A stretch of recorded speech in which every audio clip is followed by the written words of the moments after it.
We begin tonight with a widespread excessive heat warning covering almost all of San Diego County tonight.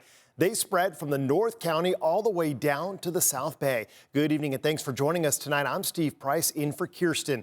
The extreme heat is bringing dangerous conditions to our area, which can pose health risks if you're not careful. Now, tonight we want to make sure that you are prepared and informed for the scorching weekend ahead. So we've got live team coverage for you. CBS 8's Alex Lai in the East County, where temperatures approach triple digits, and she's talking with a health expert on how to stay safe. But we're going to kick things off with meteorologist Sean Stiles here now with a weather impact alert. And Sean, the big question, how hot will it get? And maybe more importantly, when can we finally expect to cool down? Wow, that is the, in the old days, you'd say the $64,000 question. Since it's 50 years since that show was on the air, we'll call it the $600,000 question, because it is going to stay hot widespread across much of the Southwest here as a big dome of high pressure continues to keep things toasty from, say, Northern California all the way to Southern California into the deserts of the Southwest, Nevada, and boy, even the Sierra Nevada looking really, really hot. Now, as far as what we're talking about here in San Diego specifically, we have this excessive heat warning through tonight for the inland microclimates. However, that's different for the mountains and into the deserts. That will last through Wednesday, and then we have a beach hazard statement for these bigger waves. Look at the highs around the county tomorrow. It's going to be very, very warm. We're talking about temperatures in the upper 80s, low 90s.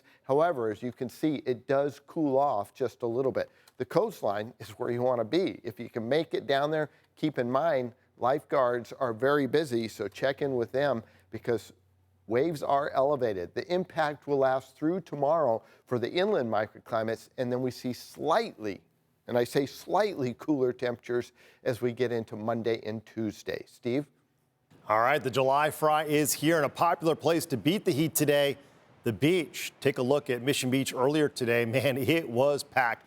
Not only is the heat sending people out to that area, but there are still a bunch of tourists in town for the 4th of July holiday, so they're also hitting the coast trying to beat the heat. We're hearing stories, though, of stingray attacks out at the beach, so please be careful if you're out there. Remember to shuffle your feet in the water.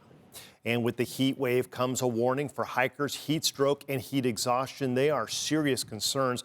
There are some things you need to know about what makes you vulnerable to heat-related illnesses. CBS 8's Alex Lai at Iron Mountain in Poway with what hikers should be aware of. We've seen hikers coming in and out today, but the ones we spoke to said that they're aware of the dangers and they feel prepared to take a hike. But right now, doctors are advising to not exercise outdoors in the excessive heat. But if you are going to, there's some things you should know. If you don't hike on a regular basis, this is probably not a good day to go out and try yourself. That's because heat stroke and heat exhaustion is common on the trails during extreme temperatures. And then the heat will really get to you, start feeling tired. I had everything started changing colors on me.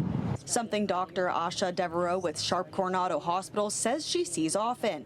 Confusion can occur, headaches can occur, you can even get a little nauseated.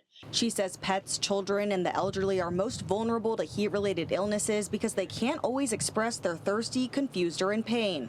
I wouldn't bring the pets on a day like today, mainly because the ground gets so hot. Their paws are not ready for heat like this on the ground. And taking medications may put you more at risk. Devereaux says common cold medicines, ibuprofen, and blood pressure medications are some medicines that can aggravate heat-related illnesses. It can lead to cardiac issues, it could lead to kidney issues and kidney failure. So heat-related illnesses can be lethal. Even if you're not at risk, anyone can be impacted by the heat, short-term or long-term.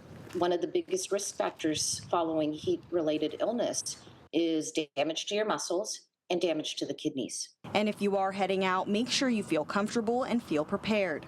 So I try to make sure I get at least enough electrolytes. Did some stretching too, to make sure that my joints don't lock up, and then also try to make sure that I'm fully hydrated before I go on the trail. Before it gets to be too late.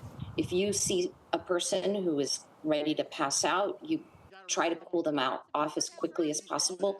Put water on them. If you've got ice packs, do whatever you can to cool them off. At Iron Mountain, I'm Alex Lai for CBS 8.